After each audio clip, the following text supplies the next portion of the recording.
Hello everyone! Wala nang masyadong introduction. Gamit tayo ng 1mm nylon cord. So may mga ganito po na 1mm or 1.5mm ha. So iba-iba depende sa production nila. So ayan. Pwede naman kayo gumamit ng 2mm. Mas maganda yun, mas makapal for this project. Pero syempre ito lang yung available natin kasi ito yung ginagamit natin ngayon sa kasalukuyan. Ayan. So let's chain 10. Mag-slip knot muna tayo. Iklian lang natin yung itira natin dito kasi gugupitin lang din naman natin yan mamaya. So, slip knot and chain 10. 1, 2, 3, 4, 5, 6, 7, 8, 9, 10. Ayan. So, after that, let's slip stitch into the first chain. Slip stitch. And then after that, let's work on 75 chains. Kung gusto nyo na mas mahaba pa yung wrist handle ninyo, edi dagdagan nyo na lang po yung bilang ng chains. Kaya natin itong tail dito sa kanan. And then, 1, 2, 3, 4, 5, 6. Sundin nyo lamang po yung tension na ibinibigay sa inyo ng hook ha. Huwag ninyong masyadong kasikipan dahil mamaya ay papangit yung magiging natin, handle. Okay, so magkita-kita tayo kapag na-complete nyo na po yung 75 chains. Then, kapag natapos na po kayo sa ginagawang chain, slip stitch ulit tayo dito sa kauna-unahang chain. Nung nagumpisa tayo ng 75 chains. Ayan. So, ito lang naman yun. Tingnan nyo po kung hindi ba yan naka-twist. Kailangan straight yung chain, syempre. Ayan. Slip stitch lang tayo dito.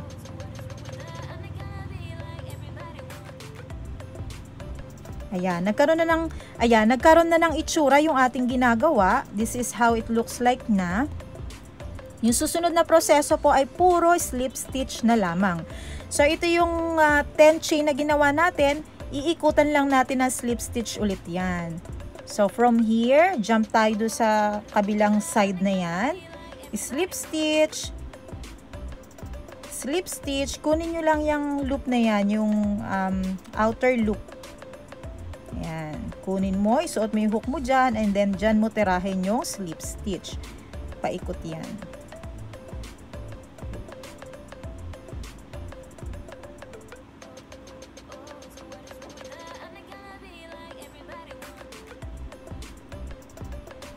So, ayan, ganyan na itsura niyan. At kung ano yung ginawa natin dito sa 10 chains na ito, yun din ang gagawin natin doon sa 75 chains.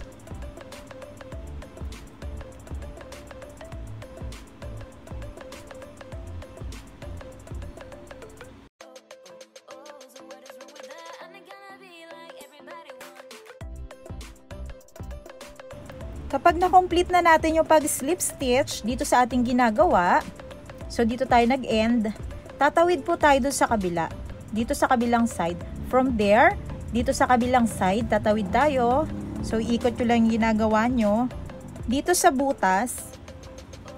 So, paano natin gagawin yon? As you can see, may butas dito sa gitna. Ano ba yan? Butas na naman. May butas dito sa gitna. Mag-slip stitch pa rin po tayo dyan. Ayan.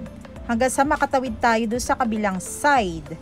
Kung saan tayo nag-umpisa kanina dito sa 75 chains, doon tayo mag-uumpisa ulit na mag-slip stitch. So, eto yung paraan para mas kumapal itong ating cord.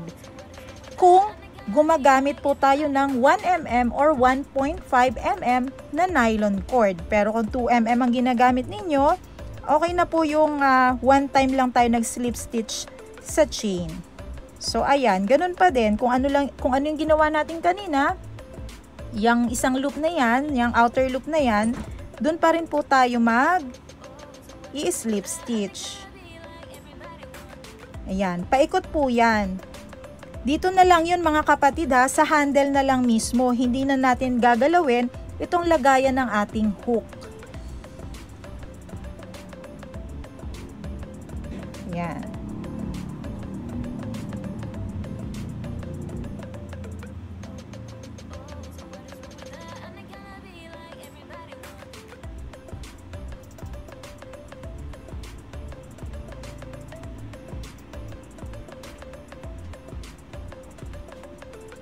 Ito na yung huling slip stitch natin kapag na-complete na natin yung 75 stitches.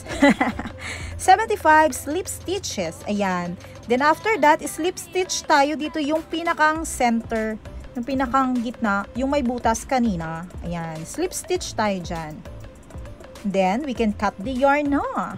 My favorite part. Ayan. Cut the yarn. Ibig sabihin, tapos na yung ginagawa. Ayan. Tapos, itong tail na to, idadalhin lang natin sa likod. Tusok mo yung hook mo dito sa likod, paharap. Kunin natin si tail. And, pagbuhulin natin itong dalawa. Ayan. Higpitan mo. Okay lang yon. Okay. Pagkatapos niyan, ilalagay na natin ang ating cream tube. Ayan. Pasok mo lang to. Gamitan natin siya ng long nose para makakuha natin. Okay. Ayan. At pagkatapos, ipitin na natin itong cream tube natin. Para tapos na tayo. Ayan. Ingat lang ha.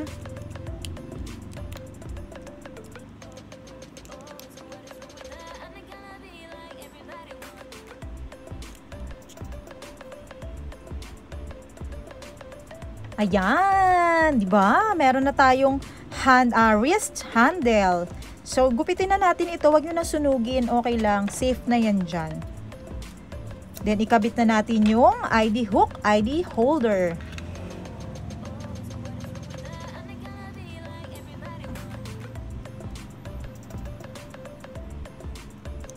Oh, tadan! So cute! Ngayon, ilagay natin siya sa cellphone. Yung cellphone.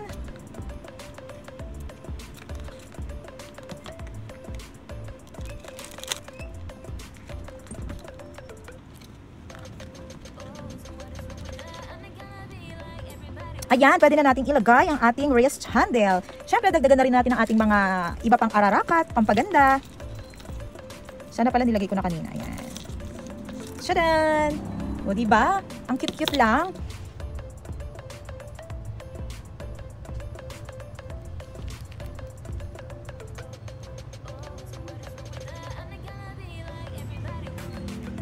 Pwede din siyang panlagay sa coin purse. O, diba? Ang cute-cute lang niya. Talaga. As in. So, marami siyang pwedeng paggamitan. Hanggang dito na lang ang ating video. Maraming salamat sa panonood. Bye!